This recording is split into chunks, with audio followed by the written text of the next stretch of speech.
শেখ সালমান রেনিয়া যারা টোল করতেছ এখন নৌ ঠেলা বাংলাদেশে বিষাবদ্ধ 3000-এরও বেশি সৌদি প্রবাসী গ্রেফতার।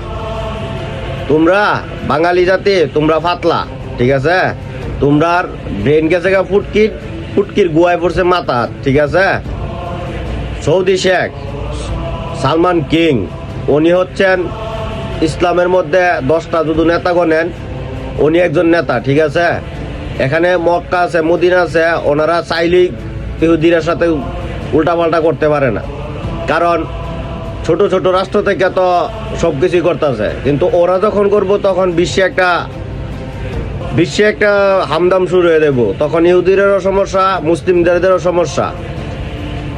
ইসলাম রক্ষক আল্লাহই সব কিছু করবো। কোনো সৌদি কিং না বা বাংলাদেশের কোনো সরকার না, কোনো দেশের সরকারে ইসলাম টিকায় রাখতো না, ঠিক আছে? ইসলাম টিকাইবো একমাত্র আল্লাহ। তোমরা যে ফান্নামি করো, ফাতলামি করো, ওখানে মনে করো যে সৌদি যত প্রবাসী আছি আমরা রইল সমস্যা বলতে আমরা কি সমস্যা? যারা অবৈধ আছে, টুংটাং কাম কাজ করতো, হ্যাঁ দৈরা ফাড়াই দিতেছে, ঠিক আছে? তো এখন কথা এটা না, কথা বেড়াইতে আছে না, বেন হাড়ায় চলে। আমরার মতো এই ফাতলা দেমাগগুলো চলে না। তোমরা কি দরকার আছে এই সৌদি সরকার? উনি ইসলামের একজন 10টা নেতার ভিত্তি একজন নেতা, ঠিক আছে?